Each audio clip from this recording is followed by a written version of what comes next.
tarde a todos. Mais uma live do IEP Talk.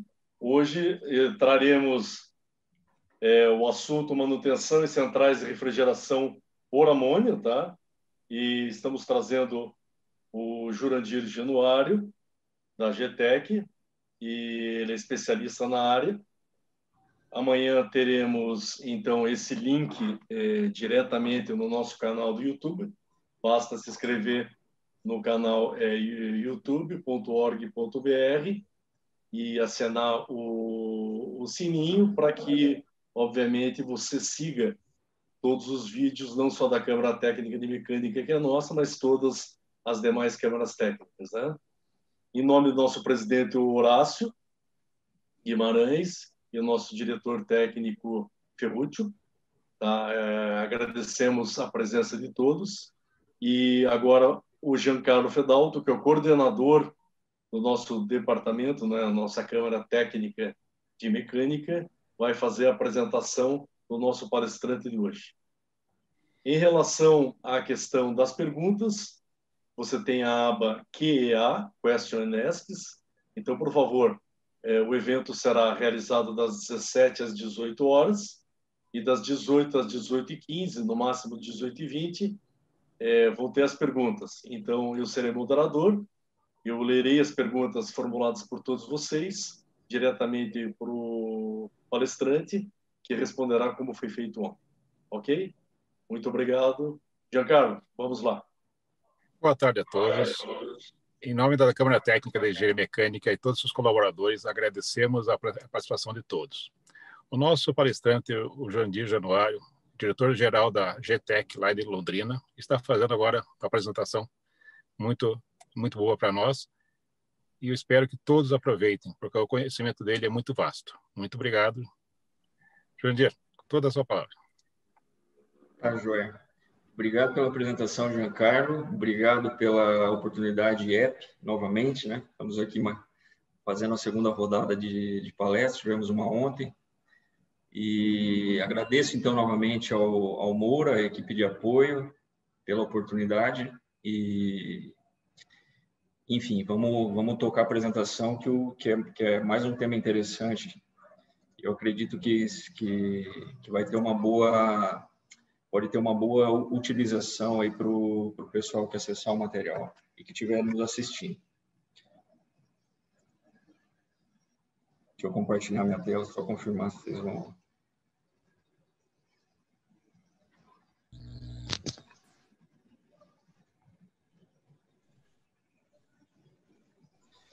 Ok.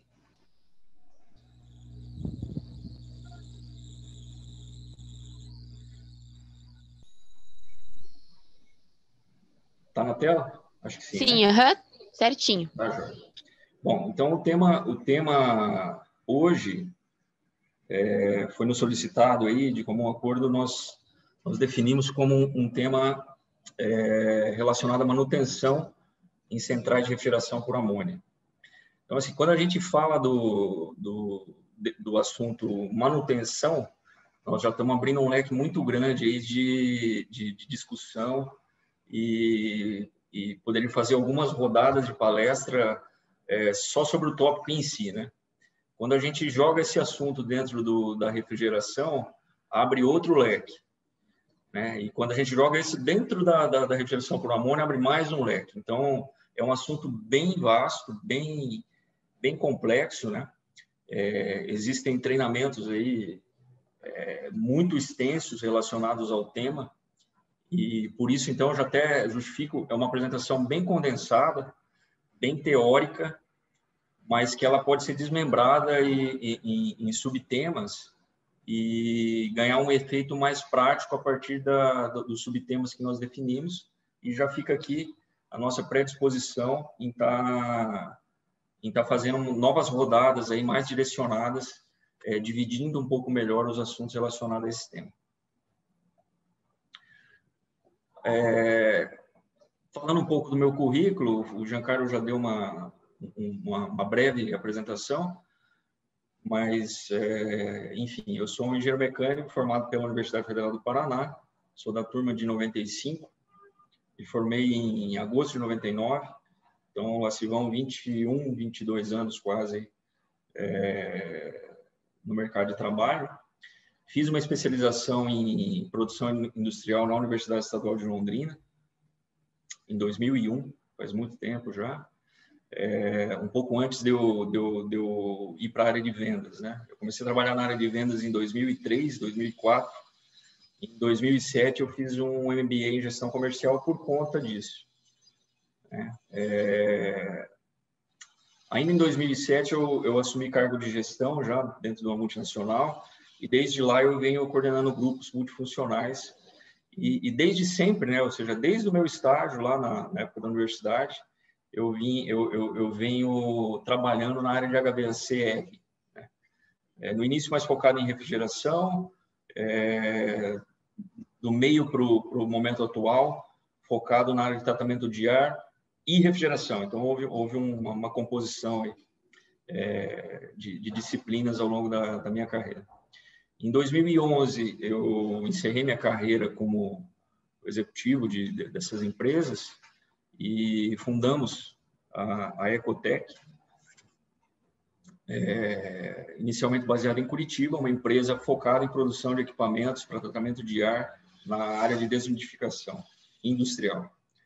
E desde lá a gente vem trabalhando na parte de engenharia aplicada, produção de equipamentos, fornecimento de serviços relacionados a todo esse espectro que envolve o HVACR, né?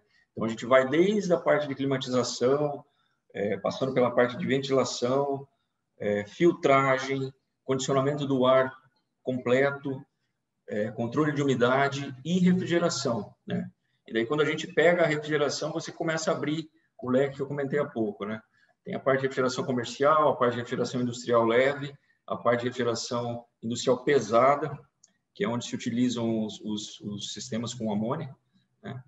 E daí, dentro dessa parte de refrigeração pesada, tem a parte de aplicação dos equipamentos, propriamente dito, e tem a parte de manutenção. Então, vejam a abrangência, né? É muito vasto, muito interessante esse tema. Bom, a GTEC está no mercado, então, desde 2011, né? Estamos aí com 10 anos de atividade, praticamente, 8 anos como indústria, efetivamente, como fabricantes de equipamentos. Hoje a fábrica está localizada em Londrina, nós temos escritórios comerciais em Curitiba e São Paulo. Temos 30% do mercado nacional em unidades de tratamento de ar customizadas, utilizando o rotor dessecante. E somos muito focados, os nossos clientes, principais clientes, nossa base de atuação está dentro da indústria de alimentos, né? Desde a produção do alimento até a distribuição propriamente dita, né? Bom, aqui tem mais um pouquinho da empresa, já falamos, e vamos para o tema principal. Alguns clientes nossos também, aproveitando aí a deixa, né? Beleza, então o conteúdo da apresentação de hoje, né? Uma introdução, na verdade, a introdução já foi feita. Número 2 seriam os códigos e normas aplicáveis referente a esse tema. Em seguida, vamos falar das responsabilidades do operador do sistema, né? Ou seja, qual conhecimento que ele tem que ter e como que deve ser tratada a parte de manutenção preventiva. Em seguida, um tema importante relacionado à segurança e também à manutenção, que seriam os sistemas de proteção, seja proteção individual, seja proteção coletiva, sejam equipamentos auxiliares. Em seguida, vamos falar de uma maneira bem breve quais que seriam os procedimentos de operação e manutenção que devem ser desenvolvidos pela equipe ou pela empresa que está se propondo a fazer as manutenções nas centrais de amônia. E, por último, apresentar a literatura de referência. Bom, as normas estão aí na tela. Estamos falando só das normas brasileiras. Se nós formos falar das normas internacionais, aí precisaria de uns 5, 6 slides só de norma. Então, tem muita coisa relacionada à aplicação, fabricação e manutenção de equipamentos para sistemas de amônia. Então, de forma condensada, né, a gente está elencando a NR13, que é a norma que regulamenta aí a parte de segurança e saúde do trabalho para caldeiras e vasos de pressão, que são componentes aí presentes no sistema de NH3, amônia. A P4261, que é um manual de orientação e para elaboração de análise de risco, e a NBR 13598, que é uma norma de vaso de pressão, mas direcionada para sistemas de refrigeração.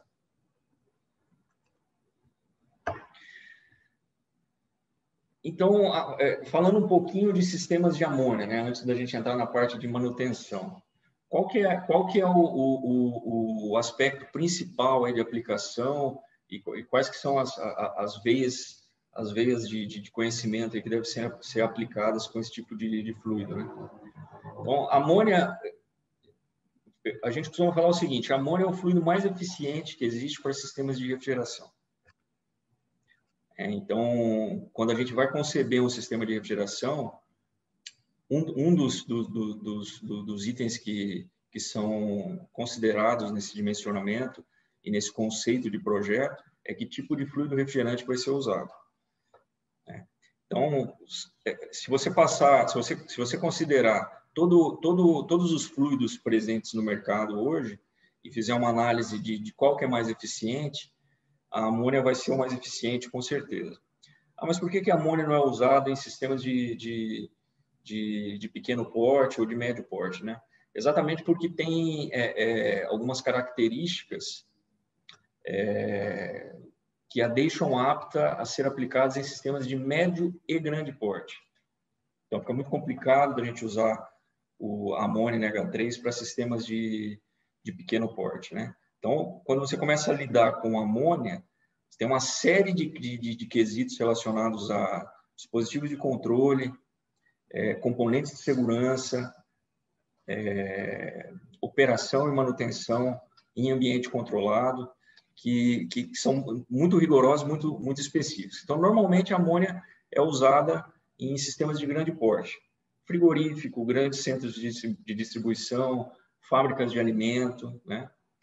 É um fluido que pode ser usado tanto para baixa, quanto para médio, quanto para alta temperatura, nos 3 regimes de evaporação, né? É um fluido muito popular entre os projetistas aí que trabalham com sistemas de grande porte, né? E mais recentemente ela vem sendo aplicada em sistemas híbridos com fluidos secundários. E existe um motivo para isso, né? Então, que está relacionado também às cargas de fluido refrigerante que você tem nos sistemas de refrigeração. Então, ali no slide tem um resumo aí das vantagens, né? Eu falei com as minhas palavras aí, vou pegar a canetinha aqui. Então, assim, falando um pouquinho de maneira um pouco mais técnica, né? Produzir o máximo possível de refrigeração para um determinado volume de vapor. Então, isso está diretamente relacionado à eficiência do fluido refrigerante enquanto item participante ali da troca térmica, né? Ter estabilidade química, sem tendência a se decompor, não apresentar efeito prejudicial sobre metais, lubrificantes, etc., outros componentes do sistema, não ser combustível ou explosivo nas condições normais de funcionamento, ou seja, dentro das condições normais de operação, ele não apresenta característica de combustão ou explosão, e possuir um bom custo-benefício. Bom custo-benefício não é ótimo, né? Mas é exatamente porque os custos relacionados a investimento de equipamentos são maiores. Aí a gente fala um pouco da preocupação com segurança, né? Que é um item presente em todas as situações onde existe implantação de sistemas de amônia. Então, ali, a utilização em grande escala nos sistemas de refrigeração tem gerado preocupação para os profissionais de segurança do trabalho, né? Então, não é raro a gente ver notícias aí, até na mídia aberta, né, de acidentes que acontecem em instalações onde tem amônia como fluido refrigerante, né? Grandes cargas, várias toneladas de amônia circulando em ambientes aí de produção de alimentos e etc., né? E volta e meia a gente escuta falar de um vazamento, às vezes até com um acidente fatal, fora os que a gente não sabe, né? Que não saem na mídia. Mas quem está no mercado sabe que acontece muita coisa. Então, existe uma preocupação muito grande dos técnicos de segurança e logicamente, das empresas, né? Que aplicam esse tipo de sistema com relação à consciência e a severidade, vamos chamar assim, com os quesitos de segurança dentro desses ambientes.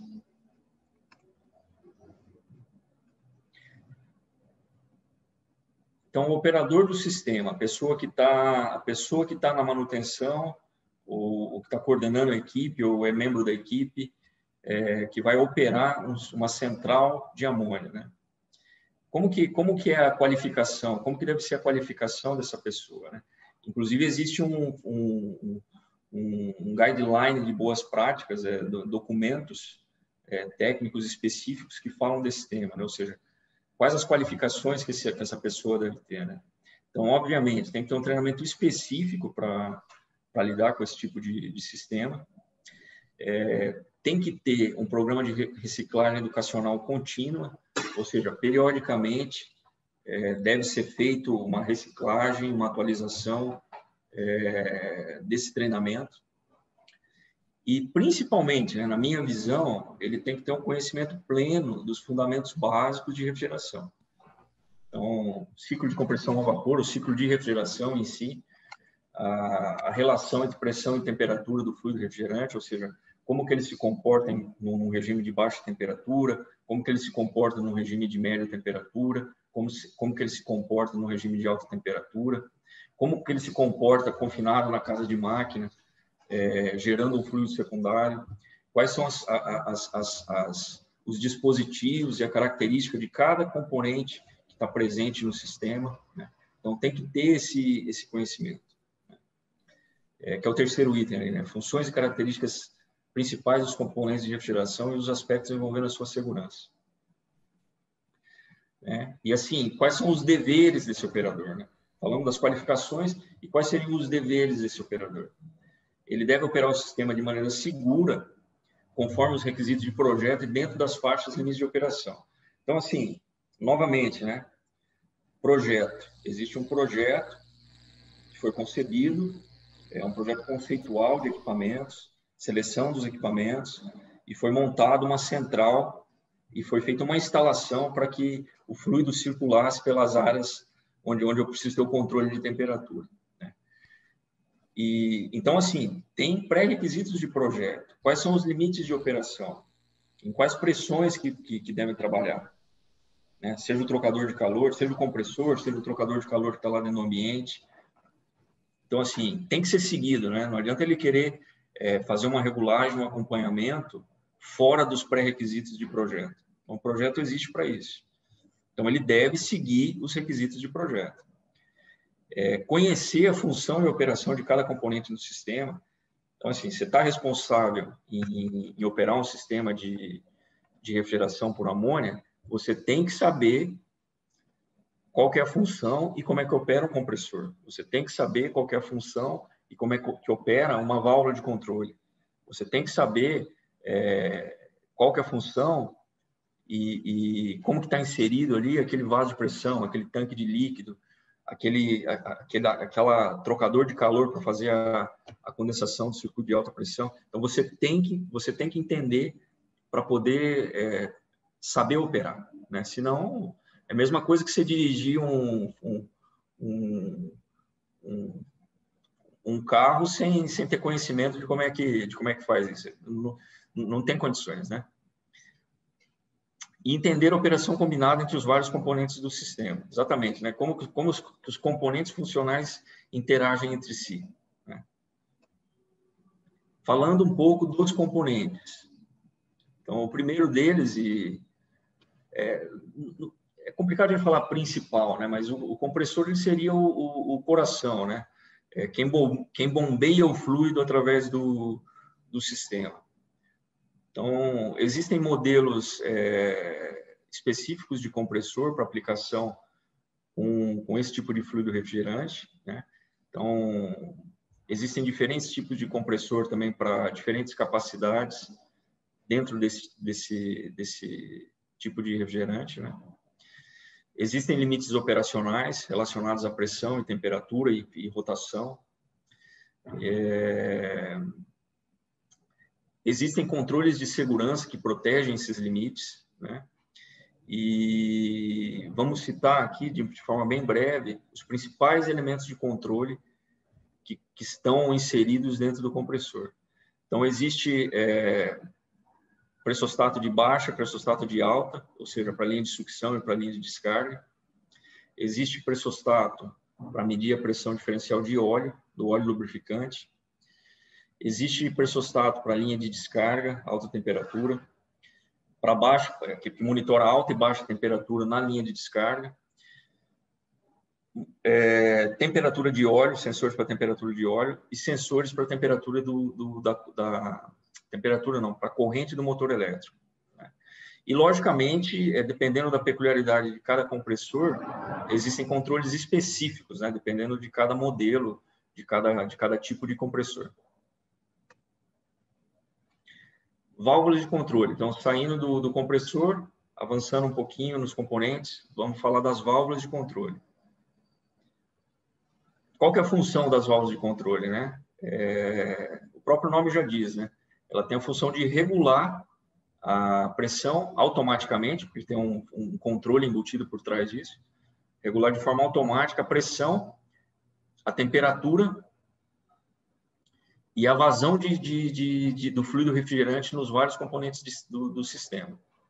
Então, ao longo da circulação do fluido, existem válvulas de controle que controlam como esse fluido vai transitar pelas tubulações e pelos componentes funcionais do sistema. O que é importante saber sobre as válvulas de controle? É importante saber o princípio de operação, qual que é a função de regulagem da válvula, quais são os ajustes e como fazer os ajustes de operação para a condição de operação desejada, vamos dizer assim. O que acontece com o sistema quando a válvula abre ou fecha? O que acontece com o sistema quando a válvula é isolada ou quando há um bypass, né? Ou seja, se eu fechar uma válvula aqui, existe um bypass que vai bypassar, ou seja, eu posso fazer uma manutenção nesse trecho, sim ou não? Né? E o que acontece com a válvula quando há uma falha de energia? Ou seja, a válvula está energizada, se tiver um corte de energia, o que acontece? Ela é normalmente aberta, normalmente fechada, ela vai travar a passagem do fluido, não vai travar, né? E na volta da energia, o que acontece com essa válvula? Então, são aspectos que devem ser contextualizados pelo operador. Ou seja, ele tem que saber como que a válvula de controle se comporta. Válvula de bloqueio, né? Diferente da válvula de controle, válvula de bloqueio, também o próprio nome já diz, ela tem a função de bloquear o fluxo em determinada parte do sistema, de forma a isolar os componentes invariavelmente para efeitos de manutenção, né?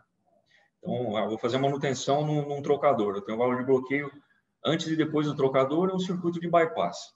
Então, eu fecho as duas válvulas, vou bypassar aquele componente funcional e posso fazer uma manutenção. O que é importante saber sobre válvulas de bloqueio?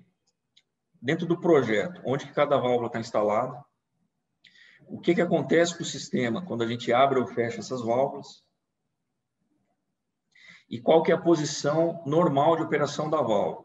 Ou seja, numa operação normal, ela é normalmente aberta ou normalmente fechada, né? Como que eu determino se a válvula está aberta ou se está fechada? Há uma indicação externa, há uma tag, há uma indicação no sistema supervisório, sim ou não, né? Então, são os itens que o operador deve saber com relação à válvula de bloqueio. Indo um pouquinho mais adiante, mais um tipo de válvula de alívio de pressão, que também é chamada de válvula de segurança. Então, alívio de pressão, o próprio nome já diz também, né? Ela tem a função essencial de evitar que haja rupturas devido à pressão excessiva em vasos de pressão. Então, existe uma pressão de projeto e existe uma válvula de segurança, uma válvula de alívio.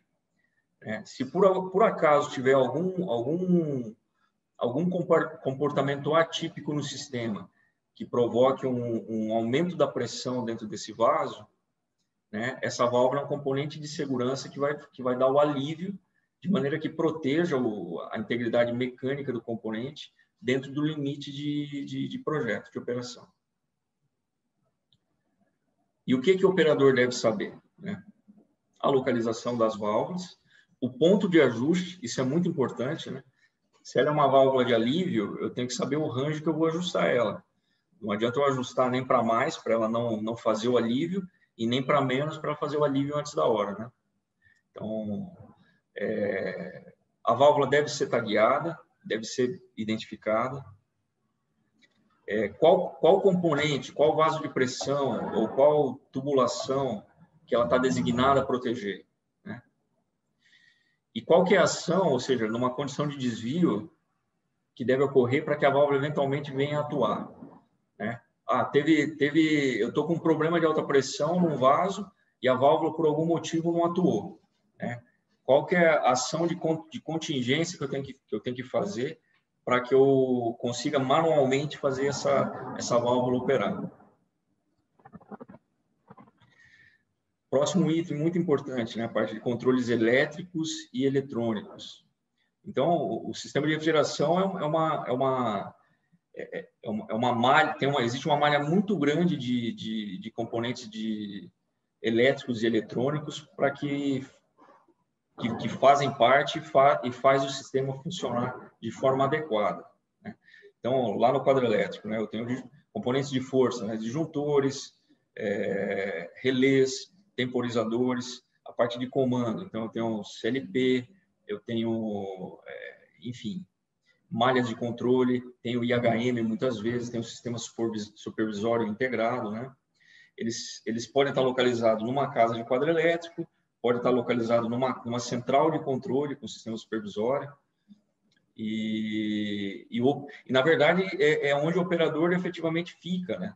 O operador ele fica numa sala de controle, visualizando um sistema supervisório que está sendo alimentado por vários sensores que estão ligados em centrais de controle, né? Em CLPs, que por sua vez estão transmitindo essa informação para o sistema supervisório ou para uma EHM física que fica lá na casa de quadros.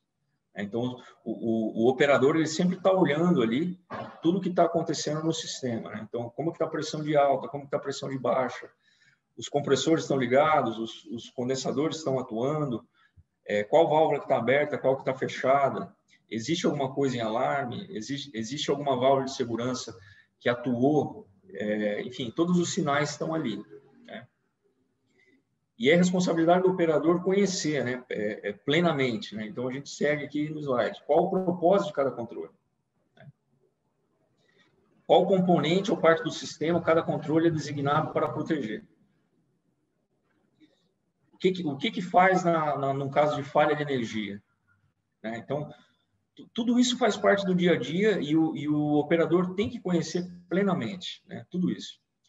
O que acontece com o sistema se houver um desligamento prolongado, ou seja, fizemos uma parada total para manutenção, 2 dias parado, né? O que vai acontecer na sequência, né?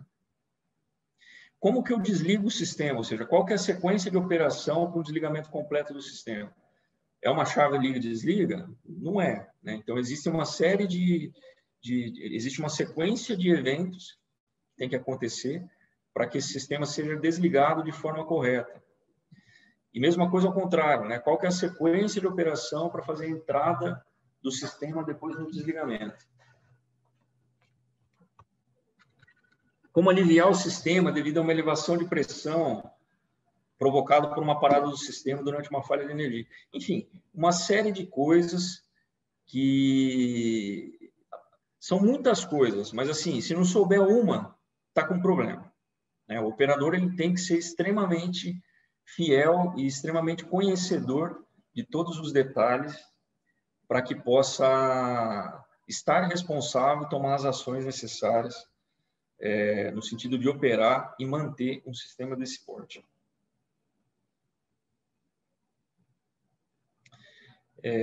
Mudança de temperatura / pressão no sistema. Então, quais são os fatores que podem afetar as temperaturas e pressões normais para operação? Ou seja, tem um projeto, tem uma regulagem que foi feita durante o comissionamento e, de repente, um belo dia, isso aí começou a variar. Ah, não, minha temperatura e minha pressão no circuito de alta está diferente do projeto. Minha temperatura e minha pressão no circuito de baixa está diferente do projeto. Né? Então, o que é importante saber numa situação dessa? Né? Quais que são as condições de projeto, as condições normais de operação? Então, você tem esse conhecimento, você consegue identificar, então, que está fora do regime? Né? Qual foi a causa? Mudou o regime. Quais são as possíveis causas e efeitos dessa mudança que ocorreu no sistema? Né? No lado de baixa, no lado de média e no lado de alta. Né? Em caso de desvio de operação, ou seja, uma situação de desvio, uma situação que está fora do script. Que tipo de ação que eu tenho que tomar de forma a restaurar a condição padrão de operação, a condição de projeto? Então, veja como é que a coisa é complexa, né? E que é um assunto extenso e que pode ser muito explorado aqui por dias, né? Se a gente quiser. Recolhimento do fluido refrigerante. Outro item importante também. Então, assim, é normal que exista um procedimento de recolhimento do fluido refrigerante, ou seja, deve haver a possibilidade de transferir esse fluido refrigerante de uma parte para outra do sistema com um propósito de manutenção. Né? Então, como que eu faço essa manobra de recolher o fluido refrigerante para fazer uma manutenção? O operador tem que estar extremamente treinado para fazer essa operação. Né?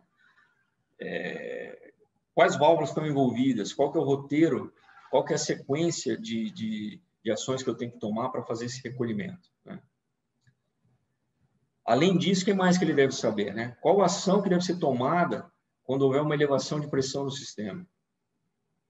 Ou seja, durante uma manobra teve uma elevação de pressão no sistema. Que ação que eu tenho que tomar? Né? Durante a manobra de recolhimento, teve um vazamento não previsto. Que ação que eu tenho que tomar? Né? Como que eu realizo as operações de recolhimento do sistema ou manter o vácuo dos diferentes componentes do sistema para a realização de reparos? Então, assim, uma ação tomada de forma equivocada aqui, você compromete toda uma operação, todo o funcionamento de um frigorífico, por exemplo. Né? Você tem uma ação de manutenção programada e cometeu um equívoco na hora de recolher o fluido refrigerante. Você estava com 2 dias de trabalho previsto, aí você já vai tudo por água abaixo. Então, é muito preciso, é tudo muito preciso e demanda um conhecimento muito específico sobre o sistema como um todo. Falando sobre manutenção preventiva. Agora entrando, né? A gente fizemos uma introdução, depois falamos um pouquinho sobre as vantagens do uso da amônia num contexto geral, como um sistema de refrigeração, né? Aí exploramos um pouquinho o que o operador deve saber e detalhamos alguns componentes que fazem parte do sistema, elencando ali os itens os itens básicos ali de conhecimento que devem estar no hall de conhecimento aí do operador. Né? Agora nós estamos falando um pouquinho mais sobre a parte de manutenção preventiva propriamente dita. Né? Então, um dos fatores mais importantes para a operação segura do sistema de refrigeração é o conhecimento do operador ou da equipe de manutenção preventiva com relação aos vários componentes do sistema. Então, cada componente tem sua rotina de inspeção específica, tem a sua rotina de limpeza, sua rotina de ajuste, sua rotina de substituição específica. Então, assim, é importante o conhecimento específico sobre cada componente envolvido ali no sistema. O que deve ser realizado, então? Que tipo de operação? Quais são as operações e quais são as revisões que devem ser realizadas periodicamente? Ou seja, dentro de um roteiro de manutenção preventiva pré-definido, o que eu tenho que colocar, né? Então, compressor. Cada fabricante tem uma recomendação de uso e de manutenção. Então, de acordo com os requisitos do fabricante, você deve periodicamente fazer a revisão do compressor. Óleo lubrificante deve ser inspecionado, substituído, conforme a periodicidade e requisitos indicados pelo fabricante do compressor. Filtros devem ser limpos ou substituídos conforme a recomendação do fabricante. Em caso de manutenção com maior frequência, né, ou seja, estou trocando muito filtro e tal, o que isso quer dizer? Acende uma luzinha vermelha que é um indicativo, né, de um problema relacionado à qualidade da pureza da amônia no sistema. Ou seja, se a frequência de troca dos filtros está maior do que o fabricante recomenda, fica um alerta com relação à pureza do fluido que está circulando. A parte de controles de segurança, né? O que deve ser feito? Então, deve ser feita a inspeção e teste através de operação manual para garantir que os mesmos estão funcionando corretamente. Em caso de falha, sistema de segurança não existe remendo, né? Deve ser substituído. Dando sequência, válvulas de bloqueio. O que deve ser levado em consideração para a válvula de bloqueio? A parte de vedação, né? Então, quando você faz o bloqueio, né? Faz um bloqueio para uma manobra periódica de inspeção, você já vai verificar se essa válvula está ok em relação à vedação. Aqui é uma parte mais construtiva, né? Então, o castelo deve estar livre de pintura ou ferrugem e o corpo da válvula livre de vazamento. Então, é mais uma inspeção visual com relação aos componentes internos ali e externos que são visíveis, que são passíveis de inspeção visual por uma válvula de bloqueio. Válvula de controle automático. Ela deve ser verificada através da sua operação manual. Então, componentes, bobina solenoide de acionamento da válvula, piloto, partes internas, partes mecânicas internas, devem ser substituídas, né, em caso de verificação de defeito. Os filtros de linha antes das válvulas devem ser limpos, especialmente se for verificada alguma perda de capacidade. Parte de dreno de óleo deve ser verificado com relação ao excesso. O excesso de óleo deve ser removido com a frequência necessária. Se houver aqui mesmo o raciocínio do filtro, né? Se houver um aumento na frequência de drenagem de óleo, é uma luzinha vermelha que indica um sintoma de arraste excessivo dos óleos dos compressores para o sistema. Então, fica um alerta, deve ser verificado com mais atenção essa parte de arraste do óleo para o sistema. Válvulas de expansão devem ser verificadas quanto ao ajuste correto. É muito comum hoje, eu arrisco falar que é quase 100% dos casos, os projetos recentes, né, a aplicação de válvula de expansão eletrônica, né? Então, no caso da válvula de expansão eletrônica, ela passa a ser um componente eletromecânico, eletrônico do sistema, né? E a manutenção preventiva é feita de uma forma diferente, ou seja, eu não estou verificando um componente eletromecânico, né? Estou verificando um componente eletrônico. Então, passa pela calibração aí dos sensores de pressão e temperatura, calibração periódica. Manômetros e termômetros de campo, sensores de temperatura e transdutores de pressão devem possuir um programa de calibração periódica. Então, dentro da casa de máquina, nas ferramentas, existem instrumentos de medição manual, vamos chamar assim, né? Que são chamados os instrumentos de medição de campo. E, obviamente, eles têm uma validade, a calibração deles tem uma validade. Periodicamente, você tem que calibrar até para poder ter garantia e certeza da ferição que você está fazendo no campo, né? Visor de nível. Visor de nível, basicamente, tem que estar limpo e desobstruído, né? Controladores de nível e sensores de nível inspecionados, devem ser testados e inspecionados através de operação manual para garantir que os mesmos estão funcionando corretamente. No caso de falha, substituição. Bombas de fluido refrigerante devem ser verificados quanto ao desempenho através de medições constantes das pressões, de alta e de baixa, né, no caso de sucção e descarga, e da corrente dos motores. E devem ser revisados conforme a periodicidade e requisitos do fabricante.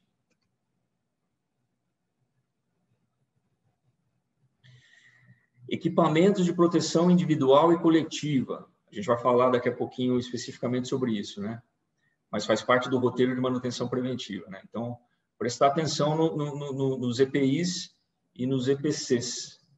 Máscara, luva, aparelho autônomo de respiração, lava-olhos, chuveiro, sinalização de emergência, também devem passar por uma verificação regular e periódica. E aqui um tópico interessante, né? Exercícios de campo, ou seja, simulações, né? Procedimentos de emergência devem ser frequentemente executados em exercícios simulados e revisados a cada 2 anos. Então, essas são as orientações com relação a montar um plano de manutenção preventiva, ou seja, quais itens que eu tenho que olhar e como que eu devo olhar para ele, né? E tem alguns outros itens ali que também a gente considera que deve ser inspecionado periodicamente. A parte de tubulação, então, além dos componentes funcionais, né, existe aí, muitas vezes, quilômetros de tubulação que são construídos para transportar esse fluido através desses vários componentes funcionais que compõem o sistema. Tubulação de amônia e suporte de tubulação, então, devem ser inspecionados quanto à vibração. Isolamento térmico deve ser verificado em toda a sua extensão, ou seja, está ok, está tendo condensação no isolamento pelo lado de fora, né? O isolamento perdeu o efeito dele, teve algum evento que ocasionou o rompimento físico ali do isolamento e, consequentemente, o rompimento da barreira de vapor, que é o que isola a tubulação que está dentro do ar que está pelo lado de fora, né? Vazamento.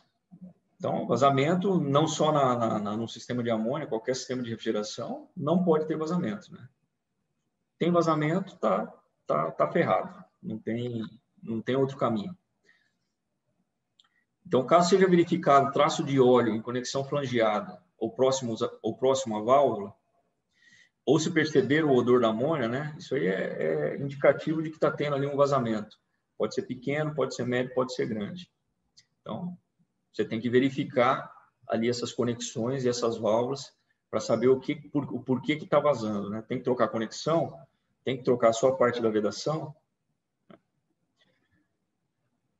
que são os pontos sujeitos a vazamentos, né? Dificilmente vai ter vazamento em solda, porque isso aí é testado antes, mas componentes que estão conectados no sistema, eles têm uma parte interna, né, de vedação, e muitas vezes pode, com o tempo, com o uso, isso pode dar vazamento. Então, deve ser verificado. Idem para os sistemas hidrônicos, né? Os sistemas hidrônicos os sistemas hidrônicos aqui, a gente chama os trocadores que estão lá na parte interna, os evaporadores, né? Então, também, muitas vezes, eles trabalham com glicol, por isso que são classificados como hidrônico. Então, mesma coisa. Não tem amônia circulando, mas tem glicol circulando.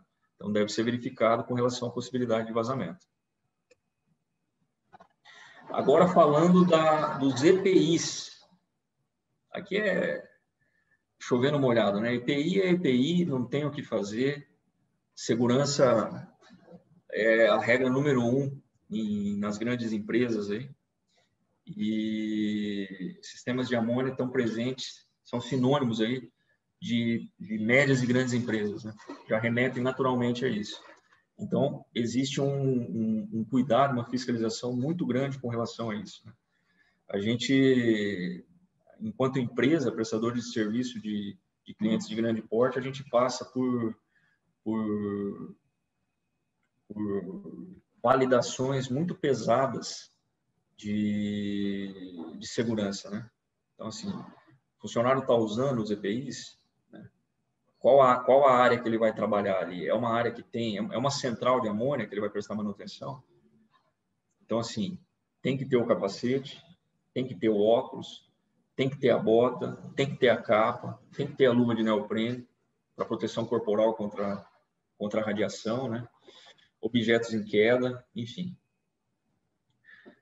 No caso de amônia, especificamente, centrais de amônia, máscara panorâmica, proporciona proteção respiratória para atividades operacionais sujeitas a pequenos vazamentos de amônia, né?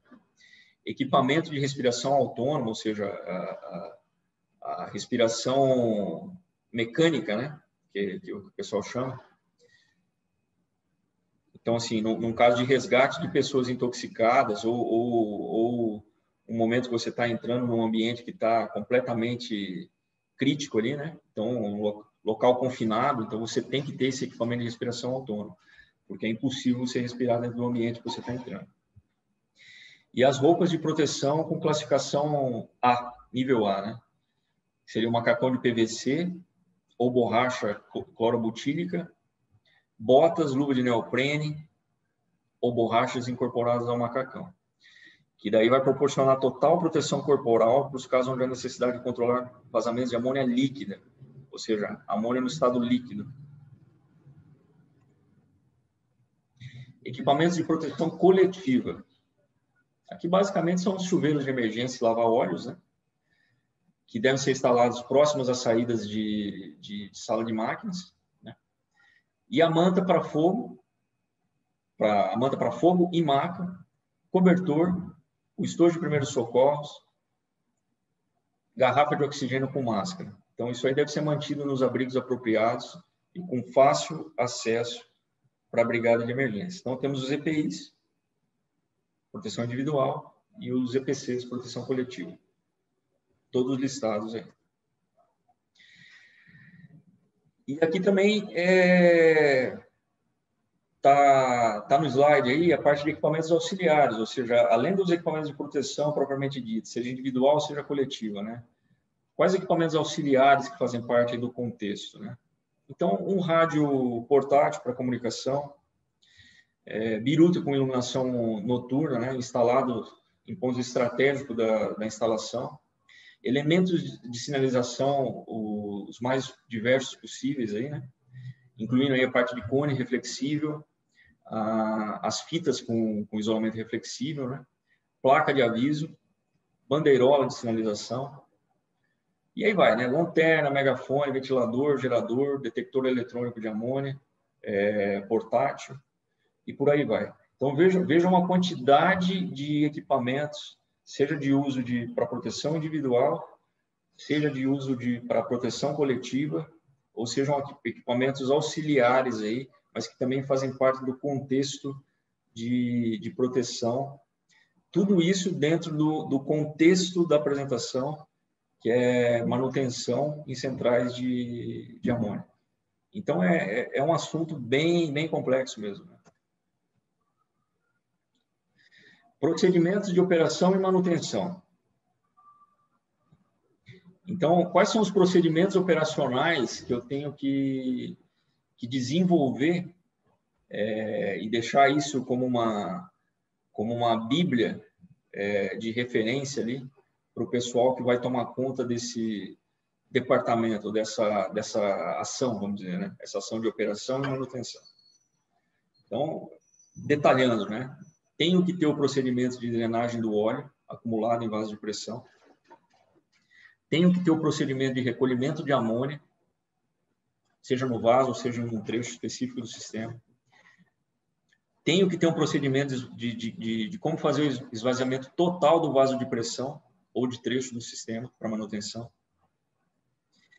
Quais são os procedimentos para testar e inspecionar os condensadores evaporativos, ou seja, o condensador que está fazendo que está lá no circuito de alta, né? como que eu tenho que, o que eu tenho que levar em consideração para testar e inspecionar esses componentes, né? Qual que é o procedimento que eu utilizo para fazer vácuo, seja no sistema, seja em trechos do sistema, seja em componentes do sistema? Qual que é o procedimento para fazer um exame interno do vaso de pressão, né? Como que eu devo preparar esse vaso para que eu possa inspecioná-lo internamente, né? Seguindo aí os requisitos da NR13. Qual que é o procedimento fazer? Qual que é o procedimento para dar carga de óleo nos compressores?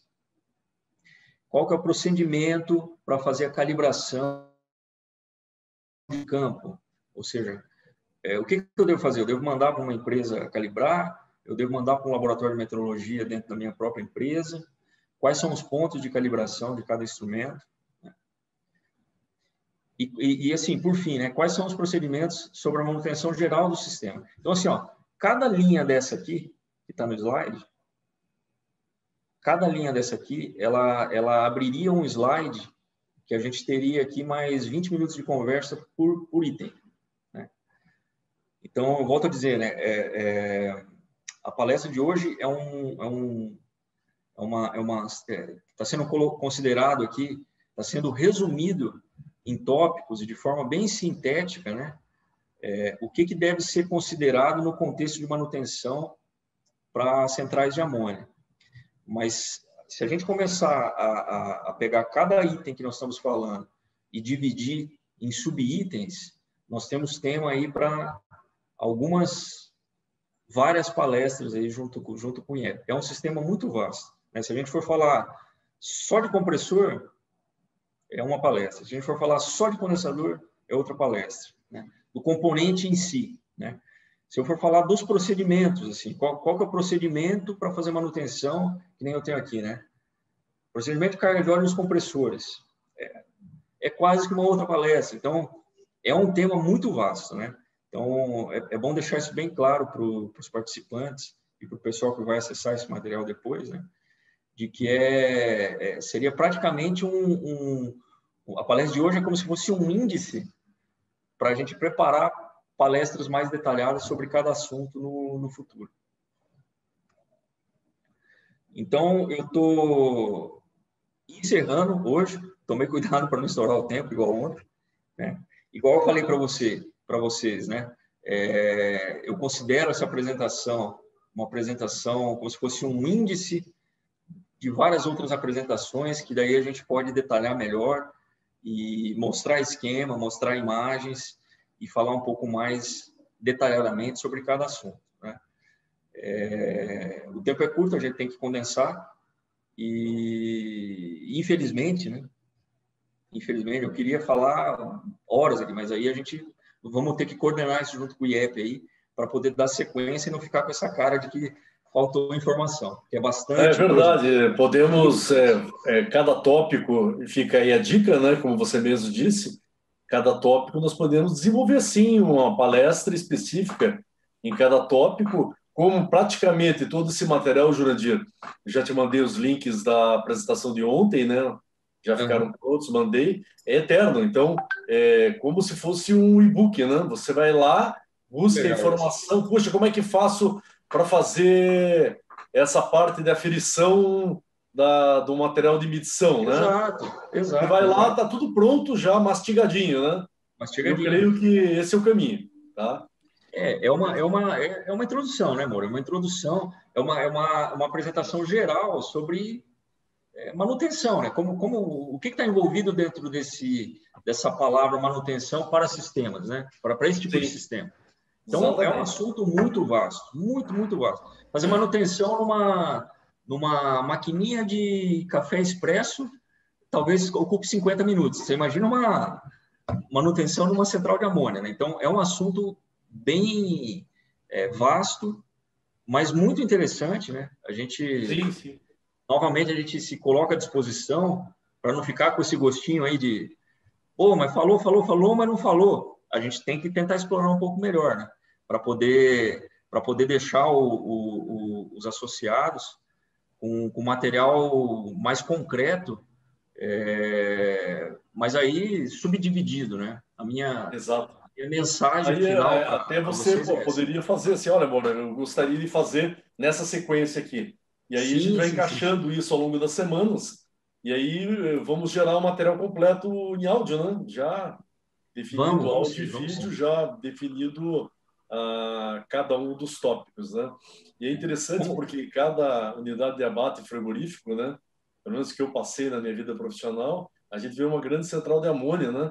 Com tudo que você falou, e alguns problemas de vazamento, alguns casos de incêndio também, que eu me recordo, algumas unidades de clientes que eu estive, né? Então mostra claramente a preocupação aí com o trabalho com amônia, né? É um fluido extremamente perigoso no contato com a pele, com a respiração humana, né? E obviamente, se nós explorarmos aí na sequência esse tema, eu acho que vai ficar bem legal mesmo, né? Tem uma pergunta aqui para você, Jurandir, que veio do Jorge, tá?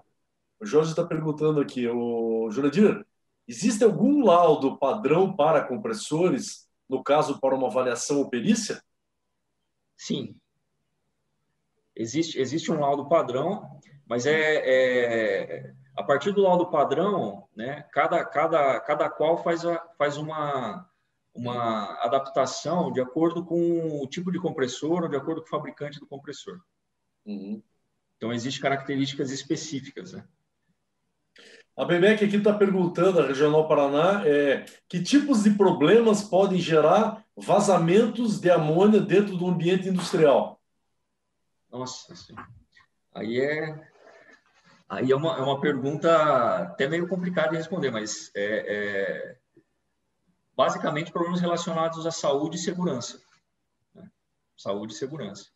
Então, é muito comum, né? Um sistema pequeno de refrigeração industrial que usa amônia, um sistema pequeno, ele vai ter mais de 5 toneladas de amônia circulando. Então, um frigorífico de médio porte, aí, o pessoal fala em 15, 20 toneladas de amônia circulando. Então, quando eu tenho um vazamento de amônia, é acidente de trabalho, é muito complicado. Né? Então, você pode ter formação de nuvem de amônia, você pode criar um ambiente muito tóxico para as pessoas, né? Você pode culminar num problema maior, que seria uma explosão, alguma coisa assim. Então, assim, é pandemônio, é pandemônio. Quando tem vazamento de amônia, nós já passamos por algumas situações dessas. Não estávamos fazendo serviços em centrais de amônia, mas estávamos em áreas técnicas onde ocorreram vazamentos de amônia, fazendo outros tipos de serviços, instalação de tubulação para unidade de tratamento de área, etc. E assim, vazou amônia, sai todo mundo da obra, técnico de segurança do trabalho, assim, acabou a obra e a gente volta 2, 3 dias depois para continuar. Entendi. Não interessa se é um micro vazamento, o pessoal não sabe que tamanho é o vazamento, vazou. Porque exatamente porque os riscos de problemas graves são muito grandes. Sim, sim. Eu peguei o vazamento de Toledo, da BRF, da Sadia. Peguei a de Videira, também, né? E peguei a de Rio Verde. Os 3 maiores vazamentos, né? É claro que através de um vazamento desse e, obviamente, a combustão completa da área, né? Você tem que entrar com uma equipe de engenharia para poder mapear novamente todos os equipamentos que precisam ser corrigidos, substituídos, né? Muitos se perderam ao longo do tempo e é uma oportunidade de melhoria até de tecnologia, porque às vezes você tem vários anos ali com materiais de diferentes tecnologias ligados numa central dessa, né? Exato. Teve muita atualização, né, de tecnologia para sistemas de amônia. O fluido continua, mas os periféricos e até o modo de aplicação em projeto, ele mudou muito, né? Hoje a gente tem a tendência que existe é você ter centrais de amônia em casas de máquina confinadas, né? Ou seja, uma carga de amônia muito menor. Você coloca tudo isso dentro de uma casa de máquina e o que você circula dentro do frigorífico, dentro dos ambientes lá, são fluidos secundários de muito mais fáceis de manusear e de manter, né? Então, fluidos secundários do tipo glicol, para média temperatura, água gelada, né, para sistemas de alta temperatura, e tifoxite, ou o próprio CO2 bombeado, ou CO2 em sistema subcrítico, né, para baixa temperatura. É que hoje a gente não falou disso. Até pensei em colocar um slide no começo lá de alguns sistemas, né? Mas existe uma tendência muito grande. Claro que é no longo prazo, né? Uma BRF Toledo não vai tirar toda aquela amônia que está circulando lá e substituir toda aquela tubulação por tubulação de fluido secundário. Mas eles já estão fazendo isso de forma segmentada, sabe, amor? Vamos fazer uma reforma em tal área. Ah, não, naquela área ali já vamos considerar. Estão começando com a parte de alta temperatura, salas de processo, né?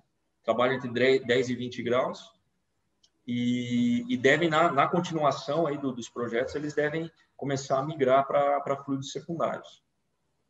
Então, a tendência é eliminar a amônia. Sim. Pode falar mais alto, Giancarlo? Então, a tendência é eliminar a amônia do circuito. Você diminuir a carga de amônia, tá, Giancarlo? Você diminuir. A amônia não tem como eliminar, porque o fluido é um fluido natural, certo. Que é uma tendência, né? Por ser natural, aí, ele atende às recomendações de toda essa parte ambiental, que é muito pesada dentro dessas empresas, né? Então, ele é um fluido natural. Só que ao invés de você usar 15 toneladas circulando no ambiente, você passa a usar 1 tonelada confinada na casa de máquina. E daí você faz a troca, ao invés de você levar o fluido lá para dentro do ambiente, certo, fazer a troca no evaporador e voltar, né, você faz a troca com um trocador de calor que está ali na casa de máquina, ou seja, você resfria um fluido secundário. Entendido. E esse fluido secundário é bombeado para os ambientes. Entendido. Então, volto a dizer, não vai ser eliminado, a não ser que surja um fluido natural com características biogênicas tão boas quanto, né? Tão boas quanto. Hoje a gente não tem esse fluido natural, né? O fluido natural que tem é o propano, que não passa nem perto da amônia, né? Ele está sendo usado hoje para refrigeração comercial, baixas capacidades, sistemas de supermercado, refrigeração comercial leve, né? E o pessoal tem usado o CO2, que tem o GWP1, mas que é considerado também um fluido natural, né? Eu, particularmente, sou entusiasta do CO2, mas ainda existe um certo preconceito na refrigeração industrial com relação ao uso do CO2 para sistemas de baixa temperatura. Mas é o que vai acontecer. É amônia com glicol, amônia com CO2, amônia com tifoxite, mas não vejo... Eu, pelo menos, não consigo enxergar hoje a não utilização da amônia. Ok. O Arnaldo está falando muito legal. Realmente, a refrigeração industrial é muito ampla. Parabéns. A apresentação ficou muito, muito legal, né? E o mesmo Arnaldo, ele fala isso aí. Isso acontece também com o glicol, né? Exato. O Ricardo Kozak, que é da nossa Câmara Técnica de Química, do IEP, falou assim: estou à disposição quanto às bases de dados do desenvolvimento circular na nossa área de engenharia química do IEP. Então, ele vai pegar essa tua apresentação e vai divulgar na Câmara Técnica de Engenharia Química, ou seja, vai abrir ainda mais a quantidade de contatos necessários para introduzir o assunto, né? Legal, que bom. Essa interação é muito legal, né? Sim, nós temos muitas câmaras técnicas, né? Então, essa integração é fundamental. Tal como a de ontem que você fez, da renovação de ar, né? Em ambientes industriais, nós convidamos a Câmara Técnica de Arquitetura também, né? Porque a Câmara Técnica de Arquitetura também trabalha com essa parte de renovação do ar, voltada a shopping centers, etc. e tal, que pode ser utilizado o mesmo conhecimento que você passou ontem, né? Muito bom mesmo, né? Giancarlo, mais alguma pergunta que vocês queiram fazer? Não, Os eu visitantes também que estão... É o momento agora para vocês fazerem mais perguntas aqui, que fizeram poucas perguntas hoje. que hoje É um assunto meio cabeludo, né? É verdade, cabeludo, verdade. Mas ele é bem complexo, ele é muito É grande. bem complexo. Você fez, na verdade, você deixou como você falou. Você fez um manual simplificado. De que tem que ser Exatamente. Tanto é que tem poucas imagens, né? Se começasse a abrir cada item ali, eu ia cometer um erro pior que o de ontem no tempo, né? Aí o negócio ia para frente. Porque é um assunto interessante e conforme você vai abrindo item por item, né? Você fica ali minutos, horas, possivelmente, ali falando daquele assunto, né? Então, enfim, a gente está à disposição, vamos responder as perguntas, mas eu acredito que abrindo os itens individualmente, a gente começa a explorar um pouco mais e aí surjam dúvidas específicas, né?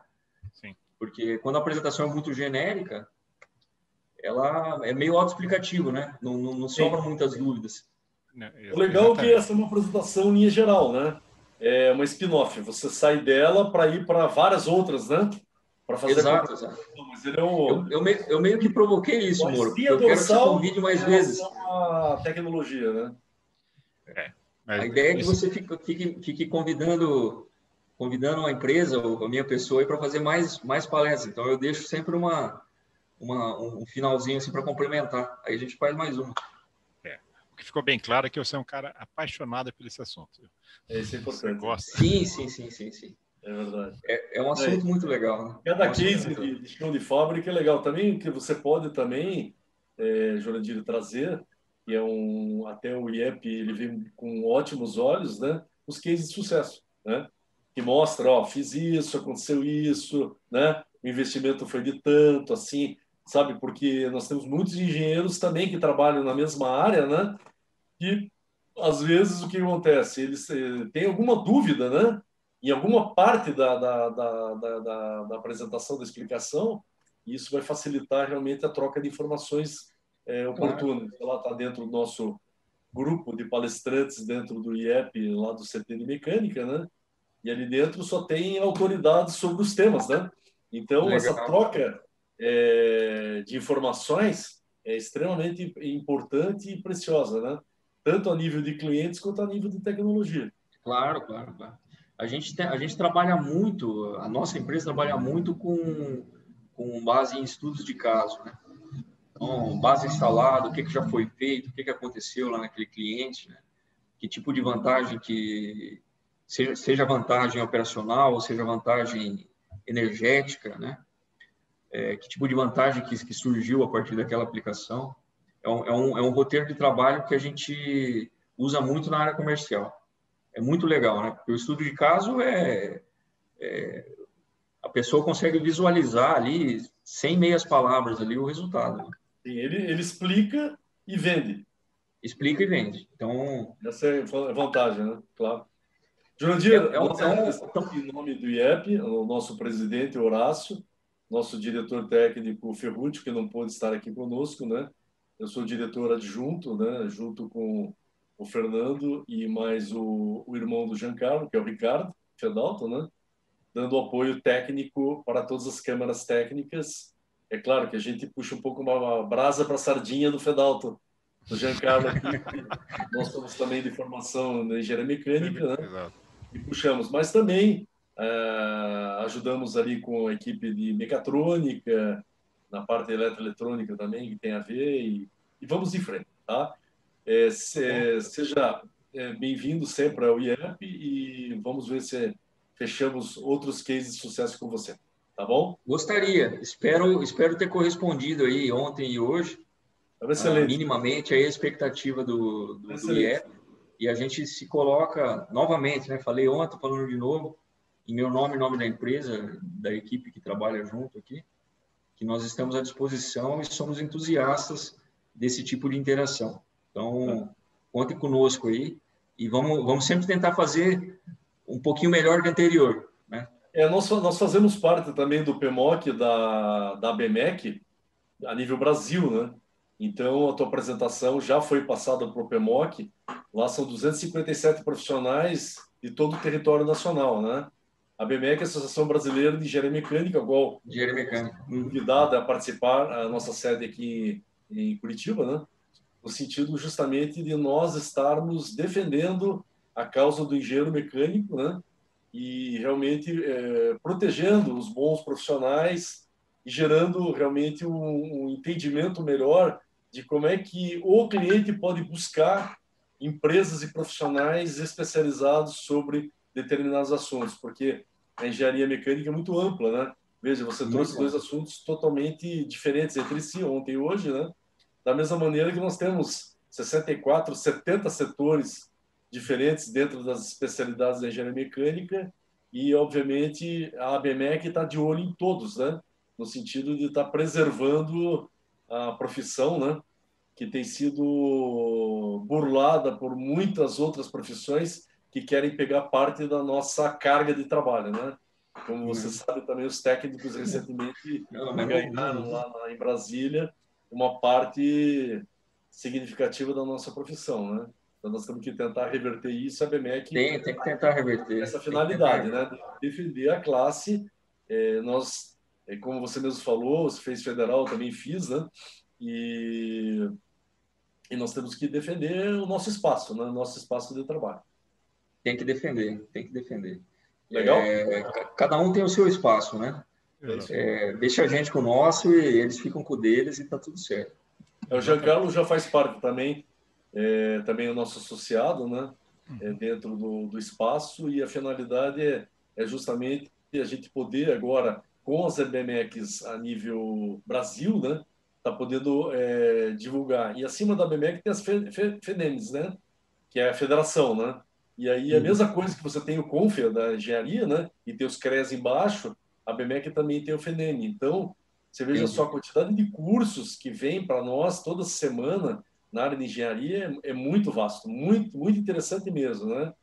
E para os associados, praticamente você paga aí um valor praticamente, né, Giancarlo, simbólico, né? Simbólico, para ter toda uma gama enorme de treinamentos, né? A maior parte dos treinamentos aí totalmente gratuitos, né? Para os associados. Legal. Não, contem com a nossa empresa, contem comigo aí. Eu sou diretor de comunicação, né, e divulgação da ABMEC Paraná. Ok. Legal. Bem, mas, Jordi, agradecemos muito a sua palestra, e agradecemos também a todos os nossos convidados que estão aqui presentes. E, olha, nós queremos contar com você nas próximas vezes, porque tem muito assunto ainda nessa tua parte. Tá? E o domínio, Jurandir, fica fácil, né? Quando você domina um assunto, é muito prazeroso para quem está escutando, né? As apresentações, elas são... sai para muitos assuntos, né? Ele fica bem leve. Tecnicamente, eu achei bem interessante. As apresentações, elas são um roteiro para a gente fazer um bate-papo, na verdade, né?